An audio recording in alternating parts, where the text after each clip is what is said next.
Empire following the First World War.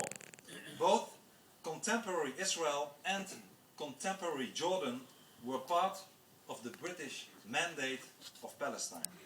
And as you know, in the year 1922, the British partitioned Palestine into Cisjordan and Transjordan, the latter comprising 78% of the territory of Palestine. The British handed that territory over to their ally, the Hashemite strongman Abdallah ibn Hussein. Abdallah was the son of the Emir Hussein bin Ali, guardian of the Islamic holy city of Mecca. And the Hashemites belong to the Quraysh tribe, the tribe of Islam founder Muhammad. They are, as a matter of fact, the real foreign body in Palestine. And in 1946, Transjordan became an independent state under this Hashemite rule. In November 1947, as you of course know, the United Nations proposed to partition the remaining 22% of Palestine. And the territory between the Jordan River and the sea was divided in a Jewish part and an Arab part.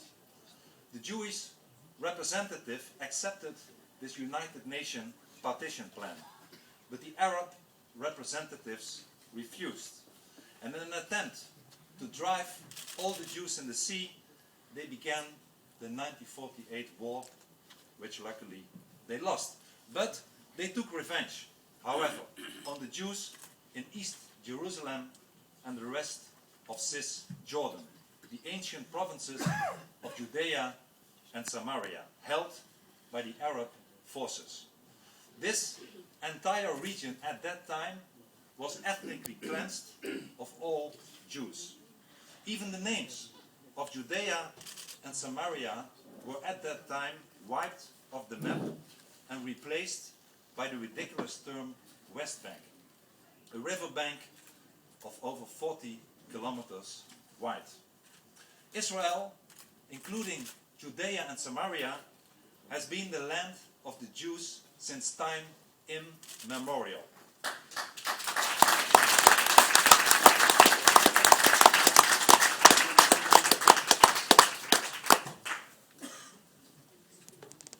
Judea means land of the Jews.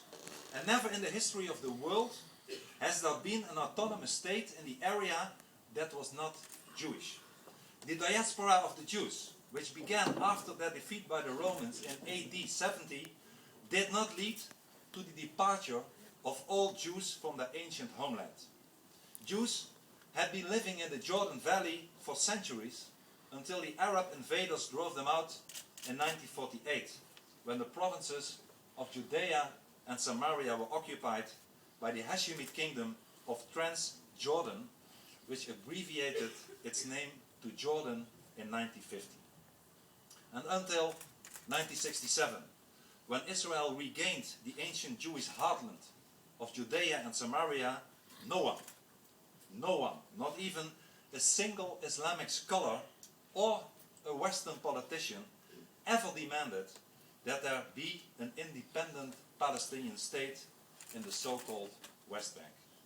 So must Israel today, must Israel trade land for peace? Should it assign Judea and Samaria to another Palestinian state, a second one next to Jordan? My friends, let me be very, very clear. The conflict in the Middle East is not a conflict over territory, but rather an ideological battle. People are mistaken. People are so mistaken when they assume that giving up Judea and Samaria and East Jerusalem and letting the Palestinians have it will end the conflict between Israel and the Arabs. In 2005, Israel sacrificed the settlements in Gaza for the sake of peace. And I ask you, did you get any peace? On the contrary, because the conflict is essentially ideological, the situation only worsened. Because the conflict is ideological, territorial concessions are counterproductive. Ideologies cannot be defeated by concessions. They are encouraged and emboldened by it. Ideologies must be confronted with the iron will never to give in. Never, never, never in nothing, great or small, large or best.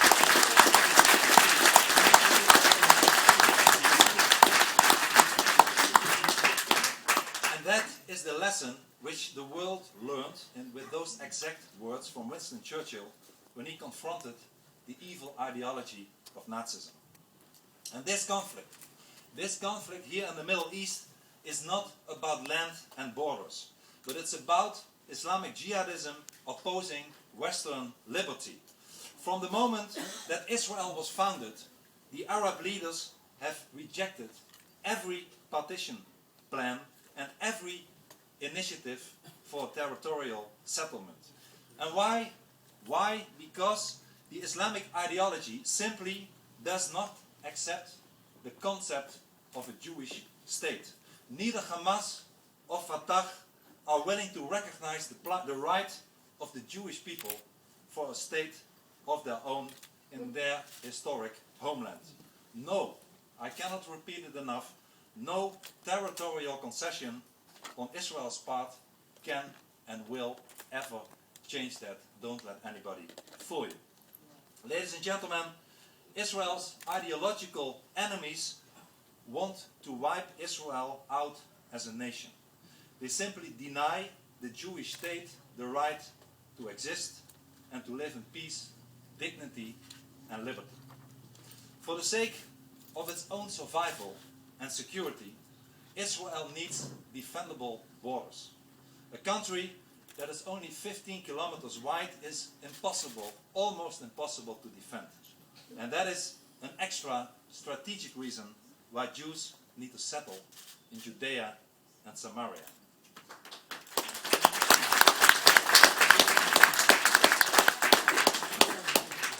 Therefore, the Jewish towns and villages in Judea and Samaria are not an impediment to peace.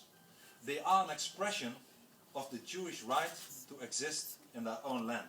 They are tiny outposts of freedom, defying ideological forces which deny not only Israel, but the entire West to live in peace, dignity and liberty. And let us please never forget that Islam threatens not only Israel.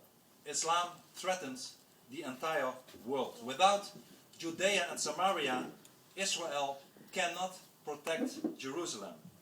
And the future of the world as a symbol of freedom depends on Jerusalem. If Jerusalem falls today, Athens and Rome, Amsterdam and Paris will fall tomorrow. Thus,